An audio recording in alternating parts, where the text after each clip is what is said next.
Alors, vais-je oser faire une vidéo à propos d'une caméra à 13 000 € en tournant uniquement avec une webcam? Il va aussi falloir que je trouve une miniature bien putaclic, je sens que ça va être la mort du respect.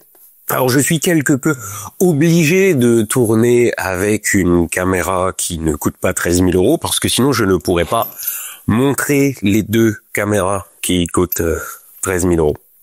Bon, j'aurais pu aussi me contenter de faire un plan avec les deux caméras, avec une caméra de merde et ensuite filmer le reste proprement, mais je suis dans un tel rush de production dans tous les sens que je ne peux pas consacrer beaucoup de temps à ce making-of, malheureusement.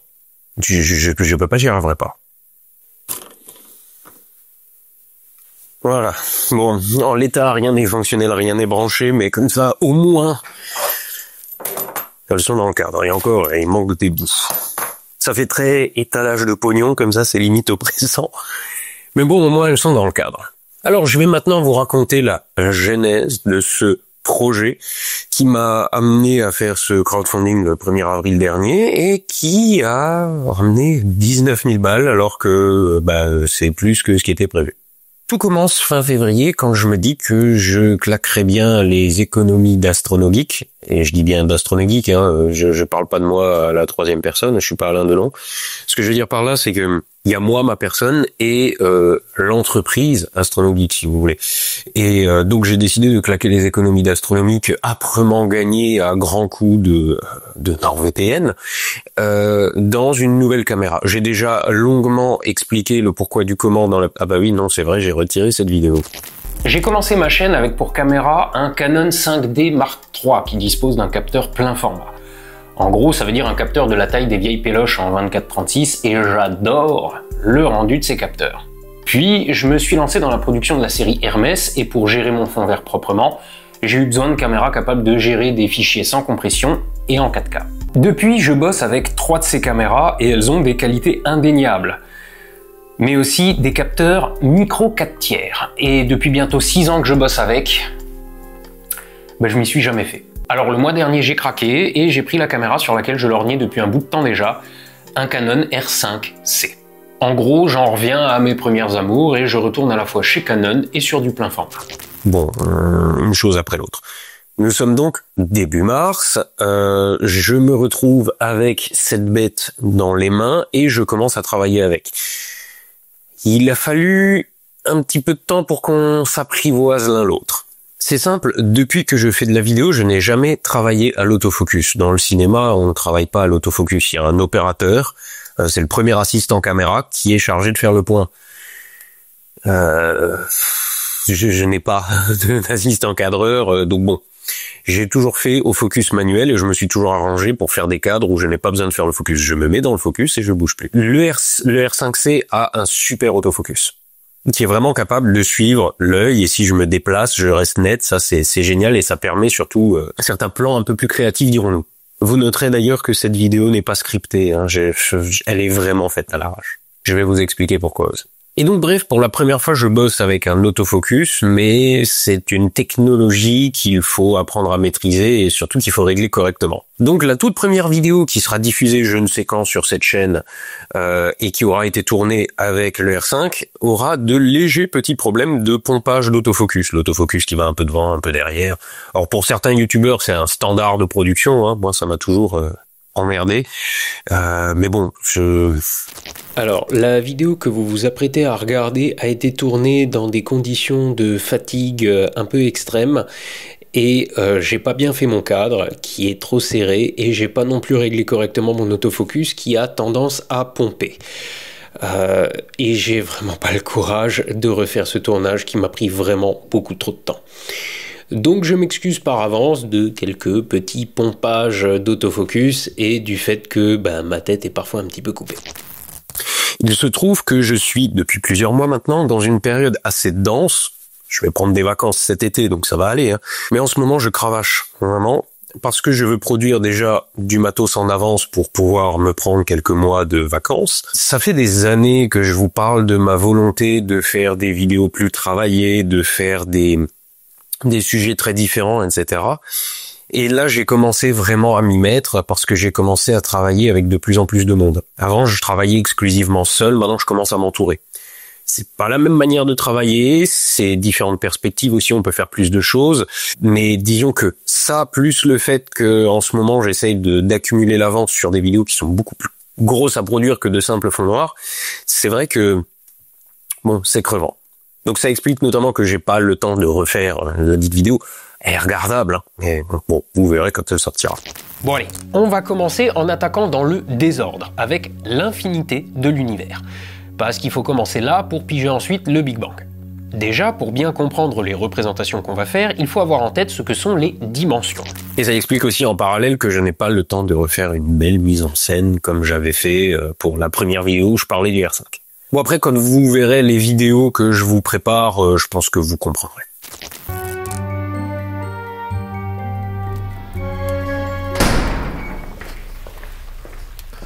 Bien, comme vous le savez, le professeur Sébastien Canépé a été rendu indisponible parce qu'il a été mordu par une licorne gérontophile des Ardennes, pas faute de lui avoir dit.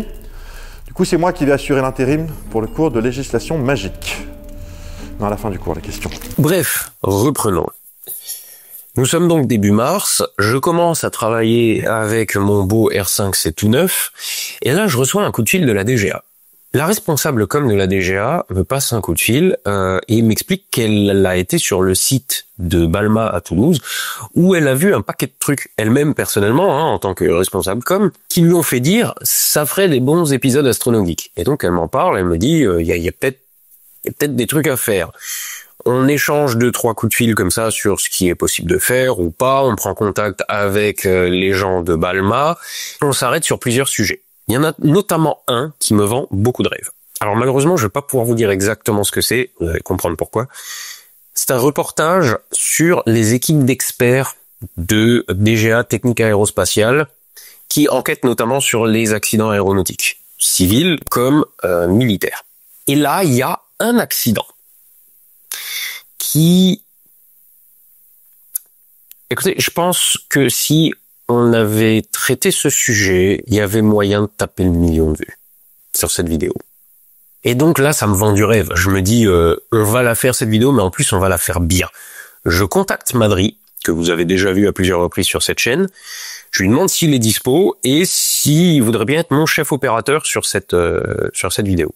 De fil en aiguille, on commence à pondre un projet de plus en plus ambitieux. On se dit, tu te rends compte, on pourrait faire ça, et puis on pourrait faire ça, et puis on pourrait faire comme ça, et bref, on fait un truc super classe. Je me retrouve même à demander à Guillaume, qui travaille maintenant régulièrement avec moi, s'il veut pas nous accompagner sur le site, parce qu'on sera carrément pas trop de 3 pour tout gérer.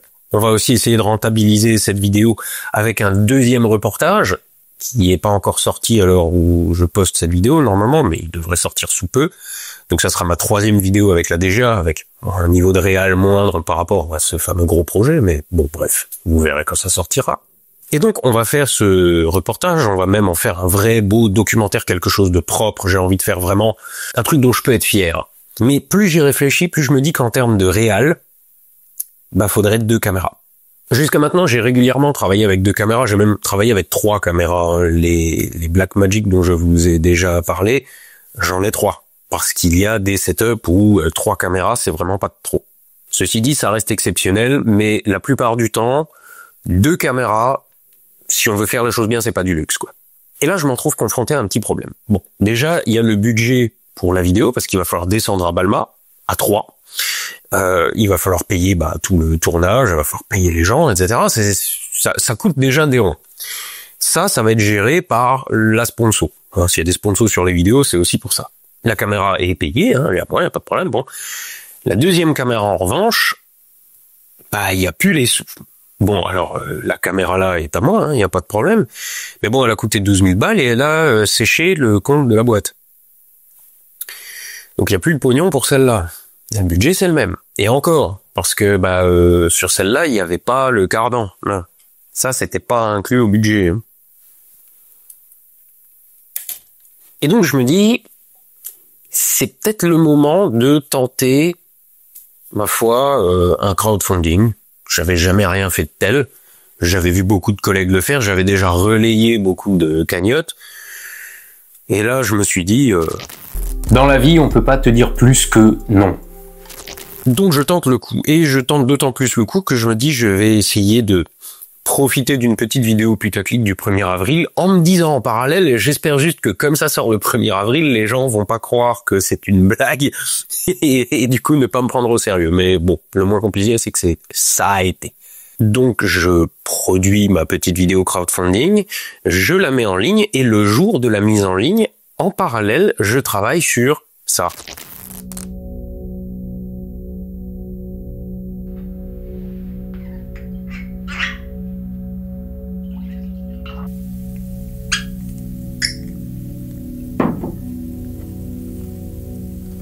Imaginez-vous en extraterrestre à bord de votre soucoupe volante flambant neuve en route pour un voyage de quelques années-lumière vers la Terre. Qui a donc été tourné avec le premier R5. Alors, notons au passage que les plans sur le tableau en liège où vous me voyez zoomer assez fort dessus quand même, hein, pendant que j'épingle les photos, etc., c'est tourné en 8K et recadré en post-prod. C'est dire si qualité d'image est là, quoi. Bref, ce tournage prend 3 jours parce qu'il y a 6 vidéos, je crois, dans ce décor. La plupart sont pas encore sorties, évidemment. Et donc, pendant que Guillaume et moi, on est à fond dans ce tournage, on surveille pas vraiment la cagnotte. Je regarde la sortie de la vidéo, je regarde comment elle est accueillie, si ça fait pas un trop gros bad buzz ou ce genre de choses, on ne sait jamais, hein. Et bon, ça a l'air d'aller. Donc, je dis, je vais laisser tourner, je pense que il va falloir quelques jours, et puis, ça va peut-être marcher, et je vais peut-être les récolter, les 13 000 balles. Sauf qu'au bout de quelques heures, je regarde quand même Histoire 2 et la cagnotte est remplie. Déjà. Donc je ne retire pas la vidéo parce que je me dis que les gens ont peut-être envie de savoir pourquoi d'autres ont donné, je sais pas. Enfin, je me dis que c'est logique de laisser la vidéo à ce moment-là. Par contre, je retire le lien en description et en commentaire épinglé avec le Tipeee et tout ça. Et je le remplace par un gros « Ne donnez plus, la cagnotte est remplie ». Ça ne pouvait pas être plus clair selon moi. Et donc, je retourne à mon tournage et le lendemain matin, quand je regarde la cagnotte, elle a complètement été emplafonnée et dans mes souvenirs, on frise les 20 000 euros. Et c'est là que je me dis, non, là, c'est plus possible. Je retire la vidéo et je tourne viteuf un vlog expliquant que non, stop. Je vous ai dit stop. Et vous n'avez pas arrêté. Donc, merci. Beaucoup, hein, mais je veux vraiment pas avoir l'air ingrat en disant ça, hein, mais stop. Voilà. Je veux dire, la chaîne YouTube fonctionne bien, les comptes sont sains, d'accord. Les sponsors financent tout ce qu'il faut, surtout celui-là, pas celui-là, bon. À ce moment-là, je me dis, ça serait malhonnête de ma part de juste laisser courir le truc en disant « Oh là là, vous êtes tellement généreux, merci beaucoup !» Alors que on n'a jamais trop d'argent, mais là, tout de suite, j'ai pas besoin de ce pognon, donc j'ai pas envie que des gens donnent 150, 200, 300 balles, je sais pas, il y en a qui sont très généreux, hein. Alors que, j'en ai pas besoin. Ça, j'ai un problème avec ça, donc je me dis, non, faut que j'arrête la cagnotte.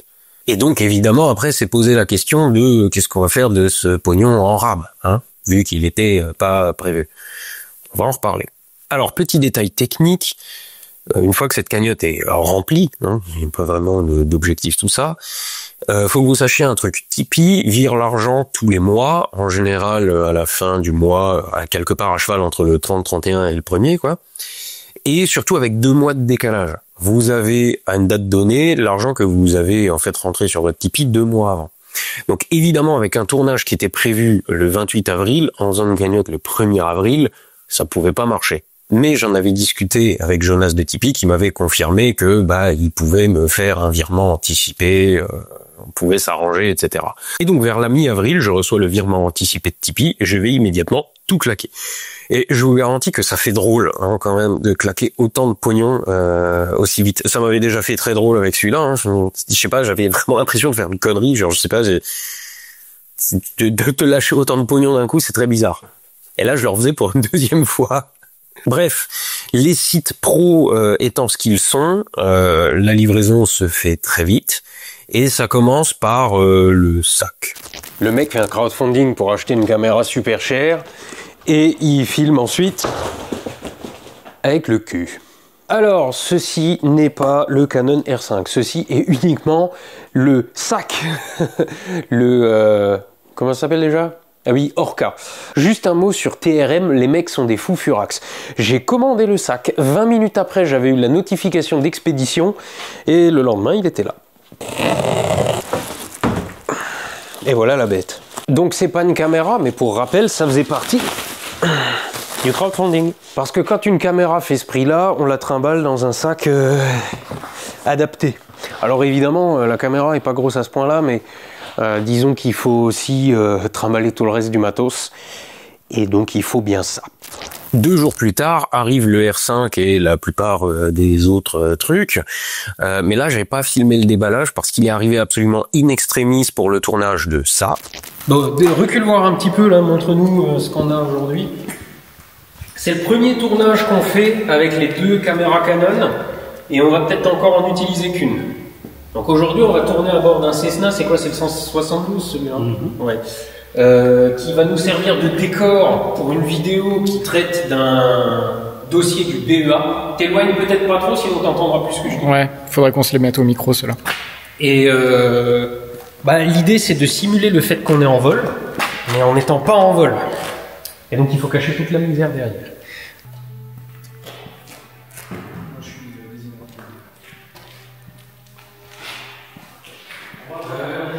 Je veux bien mettre place pilote, mais il va falloir que tu revois.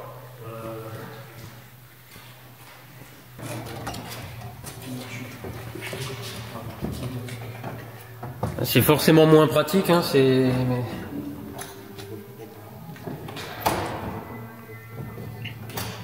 Ouais, on est déjà presque pas mal, il y a encore quelques reflets qui pètent un peu les couilles parce que le soleil passe à droite à gauche. Mais sinon, ça ressemble déjà un petit peu à ce qu'on voudrait. C'est pas mal.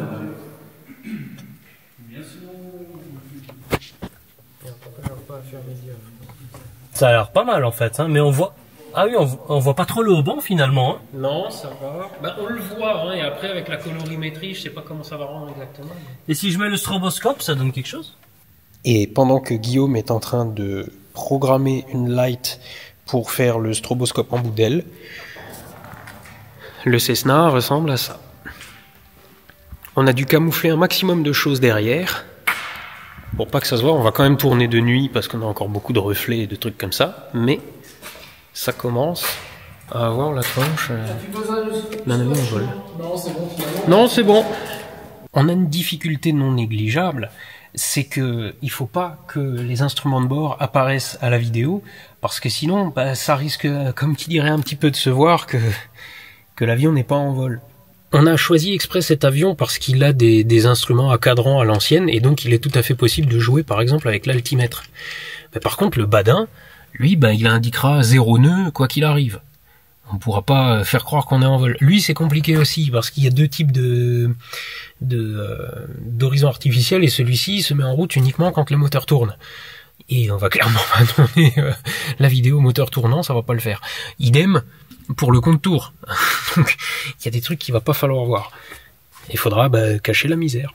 On s'est montré un petit peu pessimiste sur le temps d'installation. On pensait que ça serait plus compliqué que ça. Donc du coup, maintenant, on est un petit peu en avance. Il faut qu'on attende que la nuit tombe. Et comme on est déjà à l'heure d'été, on a 2 bonnes heures à attendre. Ça y est, t'as un strobo? Ouais. Bon, c'est une petite abri, mais ça marche. Ok. Bon, là, je suis exposé à un problème. Je voulais faire comme précédemment des illustrations intradiégétiques, et je voulais les afficher sur une petite tablette qui servirait en temps normal de GPS et qui m'affiche les images quand je le veux, à ventouser ou à pincer quelque part. Le problème, c'est que mine de rien, dans un cockpit d'avion, il n'y a pas de place de fou, et j'ai nulle part où la ventouser. Alors je pourrais bien dire je la mets là quelque part. Le problème, c'est qu'après, pour la filmer, je vais avoir le problème d'avoir l'hélice qui est à l'arrêt devant. Ça va être compliqué en effets spéciaux et tout ça de rajouter ça. Je peux pas vraiment la mettre là, je peux pas la mettre là parce qu'elle va être plein cadre, et je peux pas la mettre là parce qu'on va la voir aussi, et je peux pas allumer la tablette pendant le tournage. C'est une vieille tablette qui marche plus. Et je fais pas ça en post-prod parce que je vais passer constamment devant, il va falloir faire une rotoscopie de fou et je me lance pas là-dedans. Donc là, je suis en train de me dire que pour cette vidéo, là, on est déjà dans des conditions de lumière assez compliquées, déjà compliquées à éclairer. On va mettre des images en surimpression comme j'ai toujours fait, et ça ira quoi. Mais c'est un peu con. J'aurais bien fait un joli truc jusqu'au bout quoi. Bon, tant pis. Le micro est en place, mon micro. La caméra, le setup lumière sont en place. C'était un peu plus de temps, un an, 4, ok. Ok. C'est pas trop mal. Je crois qu'on est bon.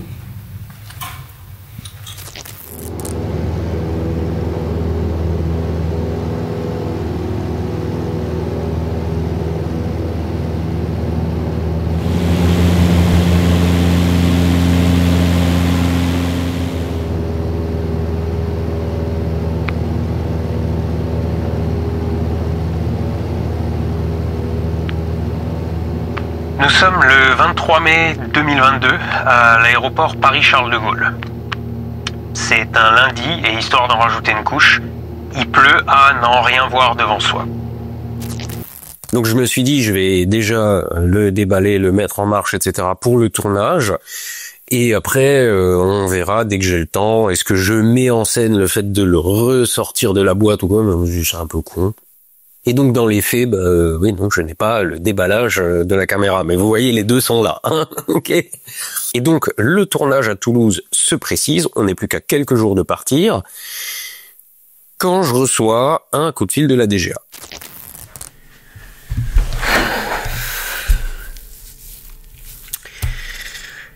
J'ai un problème. Vous voyez, c'est pour ça que je déteste annoncer un truc en avance. Parce qu'après, s'il y a le moindre changement, j'en suis un peu tributaire.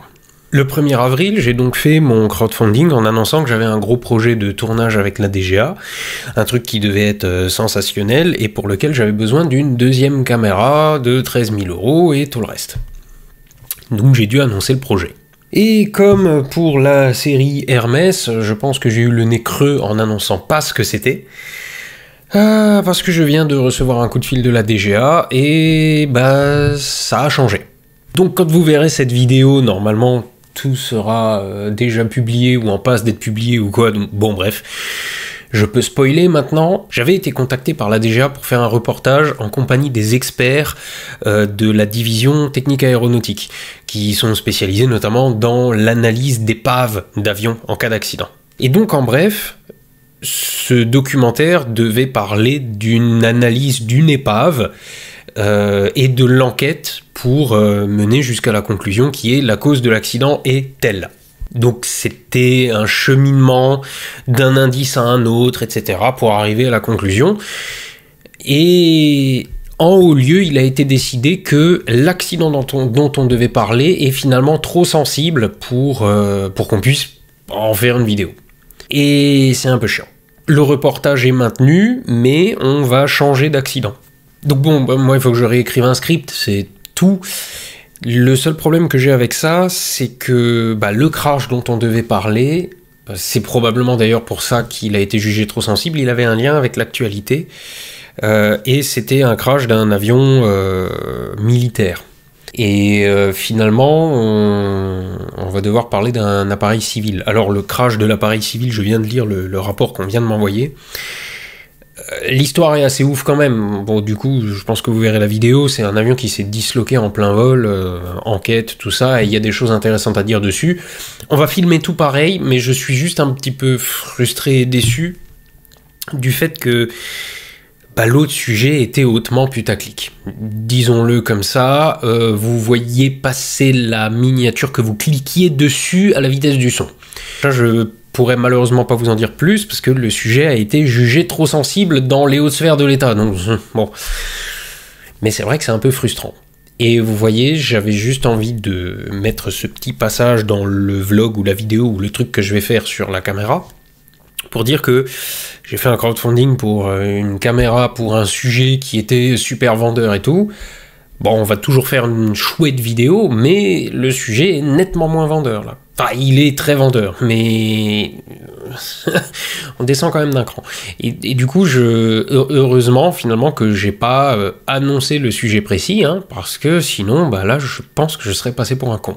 Et c'est notamment pour ça que le concept même de crowdfunding me met tout le temps mal à l'aise, parce que on a besoin d'argent pour faire un truc dans le futur, Mais je crois que je l'avais dit dans la vidéo, si on est confronté dans le futur à des difficultés qu'on n'a pas anticipées au moment du crowdfunding, qui remettent en question le projet, on peut vite passer pour un con, ou pire, hein, pour quelqu'un qui ramasse du pognon pour se barrer avec. Alors évidemment, bon, c'est pas le cas, hein, le documentaire est toujours au programme, là, mais n'empêche que, heureusement que j'ai pas annoncé le sujet.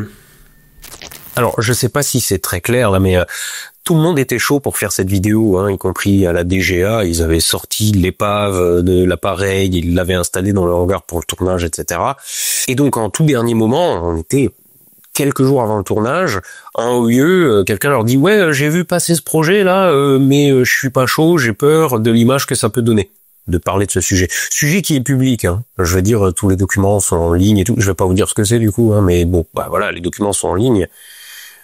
Donc personnellement, j'ai pas trop compris, mais bon, je respecte. Hein. Ok, bon, c'est leur image. Hein. Bon, même si je pense à titre personnel que bon, je peux évidemment pas dire de quoi il en retourne, mais moi, je pense que les mecs seraient plus passés pour des héros que autre chose, mais bon, ok.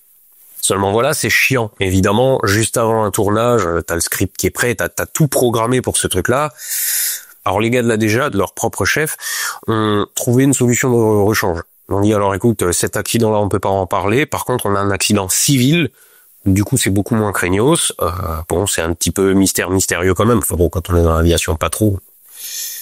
Vous verrez où vous avez vu la vidéo. Normalement, elle sort aujourd'hui à l'heure où je tourne. Bref, le sujet était moins sensible. Donc au pire, c'est pas qu'on faisait ce qu'on voulait sur cette vidéo-là, mais on avait moins de compte à rendre. Du coup, ça s'est fait quand même. Mais j'ai quand même cette frustration de pas avoir pu faire la vidéo, parce que vraiment, je pense qu'on aurait tapé le million de vues. En plus, quand on est arrivé sur les lieux, l'épave était toujours là, c'est-à-dire qu'elle était toujours dans le hangar, il l'avait juste poussée de côté pour mettre l'autre épave qu'on allait filmer à la place. Mais l'autre était là, elle nous narguait.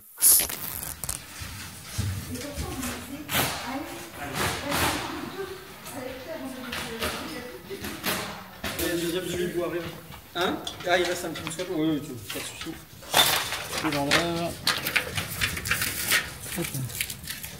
soucis. Question, les trucs là, c'est ou pas? Non. Ok, donc si je les filme, c'est bon? Oui. C'était assez frustrant, je dois dire. Bon. Alors bon, je le redis, c'est frustrant, mais bon, je comprends, je veux dire, c'est leur image, hein, c'est eux qui décident. Et ensuite, je désespère pas non plus, parce que je vois bien que mes vidéos tournent pas mal au sein de la DGA. Je désespère pas qu'à force de travailler avec moi, les gens se disent, Astronogeek, c'est pas un tocard, il travaille sérieusement, on peut peut-être lui confier des sujets comme celui qu'on n'a pas pu faire là. D'autant que à Toulouse, ils ont un potentiel de sujets, de trucs à montrer, tout ça. Il y a des vidéos à faire, quoi.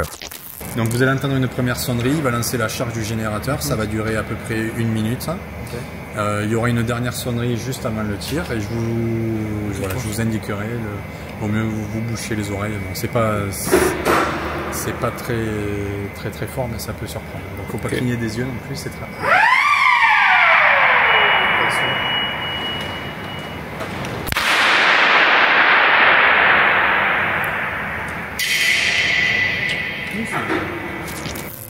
Alors les marins sont passés parce qu'on a accueilli des hélicos d'avarie qui nous ont mis des petits... On va revenir, il y a de ces trucs à filmer ici. Alors ici, nous avons une acoustique de hangar. Et là maintenant, je vais rentrer dans une chambre anéchoïque. Et ici, plus aucun écho. Écho. Ouh. À nous. On vous suit là ou... D'accord.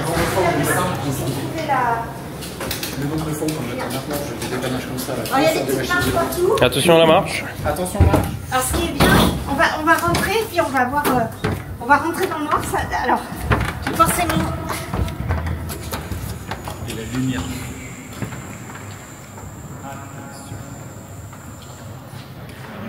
Ils ont du mal les Rojo. Ta cuisse de poulet quand tu te mets dans un micro-ondes. Voilà. Alors en fait c'est les seuls halogènes qui supportent les champs électromagnétiques. On a essayé des halogènes qui s'allument plus rapidement mais ils crament. Parce que là, nous sommes donc dans un gros four à micro-ondes, en fait. Et ça réverbère. Un peu plus que dans la chambre d'à Là, côté, c'est ouais. l'objectif. Là, c'est l'objectif, ouais, que tout reste dedans, en fait. Ouais. Donc c'est un four à micro-ondes, c'est sans doute le plus grand d'Europe. Je vais faire un short de ça. Je suis dans le plus grand four à micro-ondes d'Europe. Ouais, on va faire ça. La lumière est très étrange, la caméra la gère de manière très bizarre. Bon, mais elle va se... Ah ouais, la vache. Oui, mais par rapport à ce que nous on voit, c'est quand même étrange. C'est vrai. Et donc ça là-haut, c'est l'équivalent du La position, ça modifie la répartition. c'est l'équivalent du plateau tournant du micro-ondes, quoi, pour répartir les ondes dans la pièce. Et donc lundi 28 avril, très tôt le matin, on prend à 3, Guillaume, Adrien et moi, l'avion à Ensheim pour descendre à Toulouse. Et de Blagnac, on se rend à Balma, qui est de l'autre côté de Toulouse. Mais non, chien, c'est pas l'heure.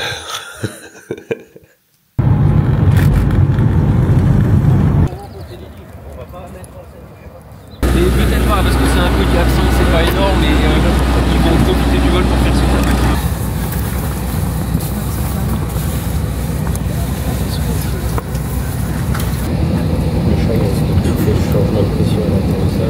Bon ben ça commence bien avec un décollage avec 1 heure de retard.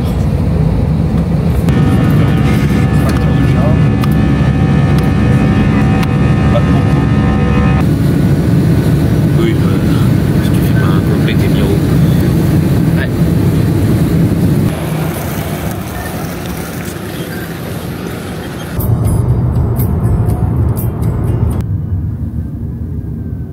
Villes et villages fleuris. Une ville active et sparkée. Le premier jour est consacré à la mise en place du set. Alors je vous laisse juger par vous-même du travail que ça a représenté et de la quantité de matériel nécessaire. Hein. C'est pas la petite vidéo YouTube filmée avec la caméra au point, quoi. Et une fois qu'on a consacré la première journée, bon, on est arrivé relativement tard, l'avion était en retard en plus, etc. Mais bon, on a consacré l'après-midi à la mise en place du set. Ensuite, la journée étant terminée, on est allé manger un bout, et le lendemain, on a fait donc le deuxième reportage sur un test d'aérolargage pour un pilote automatique pour parachute.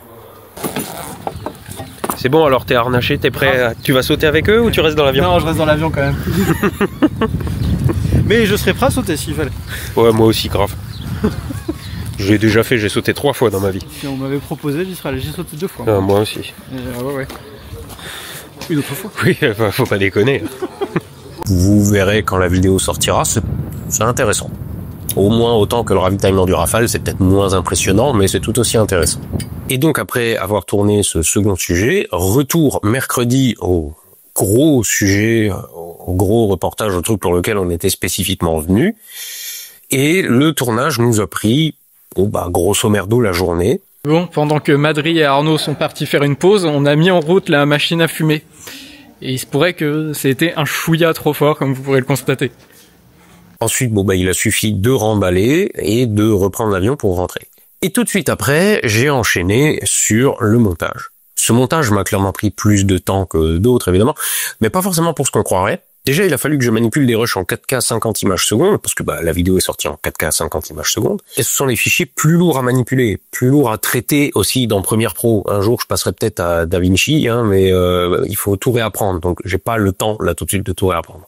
Donc le montage était un petit peu compliqué pour ça. L'ordinateur ramait un peu, et j'ai pourtant pas une petite config. En parallèle aussi, tous les petits effets que vous pouvez voir dans la vidéo, qui se veulent sobres et discrets, j'ai pas mis des trucs super fancy, les petits effets de crayonné, tout ça, j'ai tout fait moi-même. N'ayant pas trouvé d'effets qui me convenaient dans les banques d'effets en ligne, j'ai décidé de fabriquer le mien. En vrai, il est pas super compliqué, etc. Du coup, il a fallu que je le fasse. Et rien que ça m'a pris une bonne journée. Il y a eu le choix des musiques. Je me suis dit, je vais pas juste mettre les musiques que je prends habituellement, parce que ça fait un petit peu fainéant quand même. Je vais essayer de trouver des trucs qui collaient un petit peu plus à l'ambiance que je voulais, etc. Il y a eu le montage en lui-même et notamment la découpe des interviews. Le problème que j'ai avec cette vidéo et avec ces interviews, c'est qu'elles ont été, déjà d'une part un peu improvisées, parce que le script a lui aussi été je vais pas dire improvisé, mais il a été écrit 2 jours avant le tournage. C'est un peu, ça laisse pas beaucoup de temps à la relecture et à la remise en question de l'organisation de certains trucs et tout. Mais surtout, il y a quelque chose que je n'avais pas anticipé, c'est que les interviewés avaient des contraintes d'image, dirais-je, que je n'ai pas moi. Moi, je ne suis que youtubeur. Hein. Quelque part, je dis un petit peu ce que je veux. Alors, je dis pas, je peux pas dire tout ce que je veux. Je peux pas dire de la merde non plus. Hein. Quand je fais une vidéo avec une institution comme celle-là, faut que je réfléchisse un petit peu à pas dire des conneries. Voilà. Mais du moment où je dis pas de conneries, j'ai une pleine liberté de ton. Tant que je dis quelque chose de vrai, je peux le dire avec des gros mots. Bit. Les gars de la DGA, ils étaient beaucoup plus à cheval sur la moindre tournure de phrase. Et ils avaient notamment ce côté très corporate. Ils étaient à la fois pas à l'aise devant la caméra, ils cherchaient chacun de leurs mots. Donc ils m'ont fait des phrases très découpées, très ponctuées de que j'ai dû couper au montage pour rendre le truc un peu moins lourdingue. C'est pour ça que les interviews sont très découpées dans la vidéo, si vous regardez. C'est notamment pour enlever les si vous entendez quelqu'un parler avec des images d'illustration par-dessus, c'est probablement pour cacher le fait qu'il y avait des coupes tout le temps. Alors j'avais pas anticipé les contraintes des mecs en termes d'image, tout ça. Alors ça va, ils sont libres de parler, mais c'est un truc qui est souvent vrai dans les institutions militaires, tout ça. Je vais vous raconter une petite anecdote personnelle. Quand je travaillais en tant que journaliste au Républicain Lorrain et que j'étais amené à me rendre sur un fait divers, les gendarmes s'opposaient souvent à être pris en photo. Quand on faisait des photos de leurs interventions, tout ça, ils voulaient pas être sur les photos et ils venaient souvent nous voir en nous disant qu'ils ne voulaient pas être sur les photos. Alors, d'une part, bon, c'est leur droit, hein, mais contrairement à ce que certains pourraient croire, c'est pas parce que ils avaient peur qu'on montre qu'ils fassent un truc de travers ou quoi. Le seul truc qu'ils faisaient de travers, c'est que souvent sur les interventions, comme ils étaient dans le feu de l'action, ils voulaient pas porter leur calot. Parce que leur calot était gênant, en fait. Quand il se passe des trucs, le truc il tombe, il machin, bon. Et donc souvent les mecs ne portaient pas leur calot. Et il se trouve que une fois qu'ils étaient en photo dans le journal sans leur calot, bah il y avait un haut gradé qui lisait le journal, qui voyait le gars sans calot, et le mec se prenait un savon. Et c'est juste que les mecs en avaient marre de se faire engueuler par leur supérieur parce que ton uniforme il n'est pas complet, parce que je t'ai vu dans le journal, et en plus dans le journal tu représentes la fonction, etc., etc. Et donc dans les institutions militaires, étatiques en général, il y a tout ce côté protocole, il y a tout ce côté l'image qu'on donne, il faut que tout soit tiré à 4 épingles, etc. Donc j'avais déjà été confronté à ce genre de choses, donc vous en faites pas, hein, les mecs ils ont pas un flingue sur la tempe, c'est juste que dans ce milieu, si tout n'est pas tiré à 4 épingles, bah des fois tu te fais passer un savon et on représente l'institution, on peut pas se permettre de donner une image trop personnelle et après on se fait taper sur les doigts. C'est le seul truc que je trouve un peu rigide dans la vidéo. Autrement, je suis, à titre personnel, très content du résultat. C'est mon premier projet de cette envergure. Donc évidemment, c'est perfectible. À l'avenir, j'ai appris moi-même certains trucs sur ce tournage. Hein, je veux dire, comment je ferai à l'avenir ou quoi. Et donc tous les sujets que je suis susceptible de traiter à l'avenir, que ce soit avec la DGA ou pas, bah disons que l'expérience venant, de toute façon, ça ne peut aller que mieux, sauf si un jour je tombe vraiment sur le sujet où je me foire, hein, ça peut arriver, mais disons que en termes de réal, j'ai pas de raison de considérer que je vais devenir moins bon à l'avenir. J'ai pas spécialement pour objectif de vendre ce genre de choses à la télé ou que sais-je, mais à titre purement personnel, peut-être pour mon ego, je sais pas, me dire que je suis capable de faire quelque chose de propre comme ça, comme ce qu'on serait peut-être susceptible de voir à la télé, bah, enfin, c'est un objectif personnel que je me fixe, faire un truc de qualité. Parce que si cette qualité, j'ai des raisons de penser que ça plaira d'autant plus aux gens, et mon but, c'est de continuer à bosser, à faire des vidéos. Pas forcément que des vidéos YouTube. Vous voyez, des projets un petit peu plus ambitieux, c'est très stimulant. Mais j'ai envie de faire ça, j'aime faire ça. Donc, plus je développerai ma technique et mes compétences dans le domaine, je pense, plus je serai capable de faire des trucs comme ça, et donc mieux ce sera. Et je crois que c'est le bon moment de parler justement de l'argent qui reste de la cagnotte. Donc, déjà, il y avait des gens qui m'avaient dit « Pourquoi tu ferais pas don de l'argent qui reste ?» Alors déjà, il faut que vous sachiez que quand la cagnotte a continué à grimper, Tipeee prenant 8%, bah, la part de Tipeee a grimpé aussi. Donc sur les 19 000 balles, il y a un peu plus que 1000 balles qui sont parties à Tipeee. Du reste, alors j'ai pas tenu les comptes exacts, hein, je vous avouerai. Du reste, donc, j'ai donné 1000 € pour le projet, donc j'ai fait un don de 1000 € pour le projet de Cyril sur son nouveau documentaire, parce que Cyril est aussi quelqu'un qui bosse de manière très très propre. Il fait vraiment de beaux documentaires. D'ailleurs, je me dis que on a peut-être tous les deux à apprendre l'un de l'autre, lui plus pour sa chaîne YouTube, moi plus pour sa réalisation de documentaires. Donc j'ai déjà beaucoup échangé avec lui et je pense qu'à l'avenir, j'essaierai à un moment ou un autre de bosser avec lui sur un projet de documentaire pour voir comment lui il bosse. Notamment au niveau du montage, hein, il a aussi des montages qui sont vraiment très chouettes. Enfin voilà. Et donc sur la somme qui reste, on va pas se mentir, ça va partir dans du matos. Déjà, alors je l'ai pas là, j'ai acheté pour le tournage, c'était pas prévu, mais on s'est retrouvé dans un hangar qui était trop lumineux compte tenu de l'ambiance qu'on voulait faire. Donc il a fallu borgnoler toutes les fenêtres à la cinéfeuille. Donc j'ai 4 rouleaux de cinéfeuille, bon déjà usagés, mais bon, la cinéfeuille ça se réutilise jusqu'à ce qu'elle soit déchirée en fait. Hein. C'est du gros papier alu peint en noir si vous voulez. Donc vous pouvez le modeler comme vous voulez et en faire absolument tout ce que vous voulez. Bref, ça a un coût, la cinéfeuille, hein, je crois que c'est plus de 30 balles le rouleau. Hein, voilà. Et donc là récemment, j'ai encore acheté 2 filtres ND variable. Alors, est-ce que ça se voit si je fais ça? Voilà. Et donc, on peut varier l'intensité du filtre, si je peux dire. Et ça permet de garder une très grande ouverture de diaphragme en plein soleil pour avoir un joli flou d'arrière-plan en plein soleil sans avoir une image trop saccadée. Donc, 2 filtres pour 2 tailles d'objets. Donc là, il y a de nos 250 balles, je crois, qui sont partis. Et alors, qu'on se le dise... le reste du pognon, j'ai l'intention de le passer dans des lights. Il y a aussi déjà pas loin de 500 balles qui sont partis dans des modelers. Vous savez, des espèces de gros parapluies ou des trucs qu'on met sur des lampes pour changer la forme de la lumière et donc la manière dont elle tombe sur les sujets. Donc j'ai déjà acheté 2 gros modelers. Donc le reste va partir dans des torches LED, donc des gros projecteurs si vous voulez. Dont le tarif se compte en milliers d'euros, hein, je crois qu'on est pas loin de 3-4 000 euros le Projo avec tous les trucs qui tournent autour. C'est évidemment un truc qui se met sur un pied, c'est un peu plus que les petits pieds à lumière de youtubeurs qu'on utilise d'habitude. Enfin voilà, bon, il y a de nouveau un budget là-dessus, et en vrai, ça va de nouveau être probablement un budget de 12 000 balles, hein, 3 Projo à 4 000 balles, ça va vite. Ne donnez pas d'argent spécifiquement, ça sera financé avec les sponsors quand ça viendra. Là, il n'y a pas d'urgence là tout de suite. Et il y a probablement aussi de l'argent à l'avenir, ça je vais budgéter de vidéo en vidéo, qui partira dans un ingé son. Non pas que le son de mes vidéos soit pas propre en général, j'essaye d'y apporter un certain soin quand même, mais systématiquement jusqu'à maintenant, même quand j'ai fait des fictions, je posais un micro-cravate aux interviewés, aux acteurs ou à moi-même. En soi, c'est pas chiant sur une vidéo type reportage, on se doute bien que, on casse pas le 4e mur hein, en expliquant que voilà, c'est filmé. Dans une fiction, un micro qui apparaît, c'est un peu plus con. Ça se voit pas dans le dernier truc qu'on a tourné, mais moi je le sais et ça me fait un peu chier. Et donc à l'avenir, outre le chef opérateur, je pense qu'il faudra que je me trouve un ingé son. Le mec qui se trimballe avec la mixette et la perche, ouais, parce que la perche, ça permet d'éviter la micro-cravate. Ou alors il faudra que je bûche un petit peu les techniques utilisées habituellement en cinéma pour cacher correctement la micro-cravate. Parce que là, j'ai le micro-cravate pince, vous savez, les trucs de youtubeurs, hein.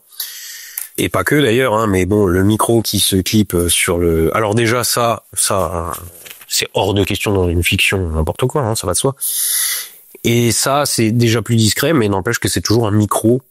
Et dans une fiction, pas de raison d'avoir un micro. Donc à l'avenir, il y a du pognon qui partira dans un perchiste, quoi. Est-ce que j'ai tout dit ? Je pense que j'ai à peu près fait le tour de la question, donc je ne peux pas terminer cette vidéo sans redire un grand merci, évidemment, à tous ceux qui ont donné, hein, parce que vous avez financé ça, littéralement, et ça a d'ores et déjà resservi hein, sur d'autres tournages, parce que les tournages à 2 caméras, c'est fréquent hein, pour moi, et j'en ai encore plusieurs gros qui sont prévus. Alors, je vais quand même vous prévenir d'un truc, c'est que bon, il y a déjà plusieurs grosses vidéos qui vont sortir, mais au-delà de ça, elles vont être en nombre limité les prochains temps parce que je vais prendre de grosses vacances cet été et on verra à la rentrée sur quoi on va bosser. J'ai déjà plusieurs scripts de prêt, donc je vais de nouveau avoir à je vais de nouveau devoir faire appel à ces 2 gaillards là, des chouettes vidéos qui je pense vous plairont et je sais que alors je voudrais juste m'adresser encore brièvement à certaines personnes dont j'ai vu passer les commentaires et avec lesquelles je suis d'accord. Hein. Que les choses soient claires, quand j'ai annoncé ce projet, de faire toujours plus gros, toujours plus machin. Et il y a des gens qui m'ont dit, ils étaient plusieurs, et je pense qu'ils représentent une majorité silencieuse, des gens donc qui m'ont dit, nous, ce qu'on aime sur ta chaîne, c'est l'ambiance posée et feutrée des fonds noirs. J'entends. Mais le but n'est pas de changer ça. Enfin, il y aurait éventuellement plus de décors qu'un simple fond noir, mais l'ambiance feutrée et posée, c'est toujours le but. La vidéo dans le bureau d'enquêteur sur les ovnis et tout, bon, c'est un peu moins fond noir, mais c'est toujours feutré. C'est une ambiance que j'aime beaucoup. L'ambiance clair-obscur, l'ambiance ténébriste, c'est un truc que j'aime bien. C'est notamment ça qui m'a donné envie de faire les fonds noirs. Donc vous en faites pas. Les projets que j'ai, bon, par exemple, la vidéo sur le thème Harry Potter, je vais pas vous la spoiler, vous verrez de quoi ça parle. Bon, l'ambiance est peut-être moins feutrée vu qu'on est dans une salle de classe, mais il y a quand même le côté clair-obscur, machin. La musique est un petit peu plus sautillante, parce qu'il y a un côté un peu humoristique dans la vidéo. Mais globalement, moi, ce que j'aime, c'est ce que vous aimez aussi, l'ambiance feutrée. Donc de toute façon, si je suis amené à faire des vidéos avec des décors, c'est pour faire des ambiances feutrées, mais des trucs quand même plus travaillés. Il y a un style que j'adore, c'est le style noir, comme dans Elle est noire, le jeu vidéo. C'est un style cinématographique qui trouve naissance dans les années 30-40, je crois, avec une ambiance très pesante, la nuit, machine à fumer, les personnages torturés, etc. Et c'est une ambiance que j'aime beaucoup. Le ténébrisme aussi, le fait que ça se passe dans le noir, à ne pas confondre avec le clair-obscur. Le clair-obscur, c'est quand vous avez des contrastes très marqués. C'est quelque chose que je fais aussi, hein, un côté très noir, un côté très clair. Donc, ténébrisme et clair-obscur, c'est des choses que j'aime beaucoup. Et donc, je serais encore amené à faire, mais juste un petit peu plus travaillé. La vidéo qui est sortie il y a pas longtemps sur le quasi-crash de Red Nose 4311, alors bon, bah il y a des gens qui n'ont pas aimé l'ambiance sonore, mais n'empêche qu'on était toujours dans une ambiance feutrée, de nuit, dans un petit habitacle d'avion tout fermé, etc. C'est le genre d'ambiance que j'aime bien. C'est le genre d'ambiance que je vais continuer à travailler. Alors peut-être avec moins de moteurs qui ronronnent derrière, mais bon, voilà, pour vous donner une idée. Donc encore une fois, merci à tout le monde de croire en la chaîne Astronogeek. Je vais en profiter pour dire aussi un truc aux gens qui me disent régulièrement, surtout continuez les vidéos, rassurez-vous, tant que ça sera un modèle économique qui me permettra d'en faire mon boulot au quotidien, tant que je pourrai vivre de cette activité, je n'ai pas l'intention d'arrêter parce que j'adore ça. J'adore ce boulot. C'est le meilleur boulot que j'ai fait de ma vie. Je bosse à mon rythme, qui est soutenu mais qui est quand même le mien. Je fais ce que je veux. Je parle de ce que je veux.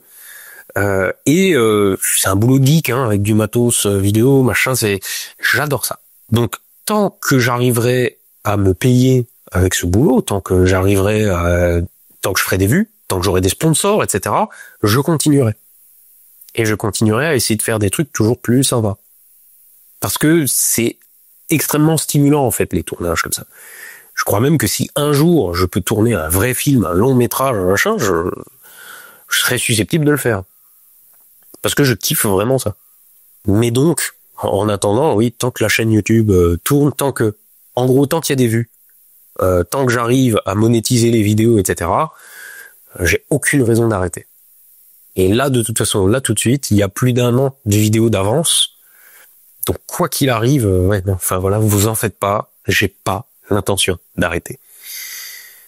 Donc, merci à vous d'y croire, hein, en finançant, 13 000 balles de matos. Hein. Donc, merci à vous. Et, à la revoyure. Arnaud, c'est juste pour te dire que t'es qu'un gros con, en fait. On te déteste et on est là juste pour l'argent. On aime l'argent. On est vénal, oui, voilà. Vive l'argent. Rends l'argent aux abonnés. Oui. Arnaud, putain, sérieux, moi tu m'as dit, c'est Versailles là où on va. Hein. Alors, je sais que t'es un gars de la campagne, mais putain, non, t'as vu des photos de Versailles quand même. Et on va faire tous les plans qui sont sur vous et les plans avec Bruce qui vous fait le premier coup avant qu'il y en ait un qui lui dise non mais c'est pas la bonne salle. Donc on va encore faire tout ça. Je pense qu'on en a pour quelques heures, hein. Soyez prévenus, bon on a des sandwichs pour tout le monde à midi. Hein. Nous sommes réunis aujourd'hui pour honorer la mémoire de Yann Solo. Paraît-il, parti trop tôt, je ne le pense pas. Ouais, en 3 jours de tournage, ça tue. Très productif. Je vous pique ça, monsieur Thierry. Voilà.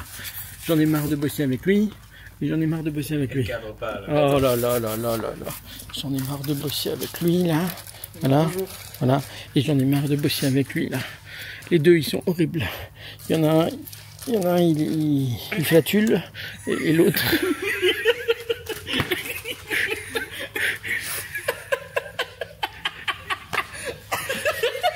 Et l'autre, il est...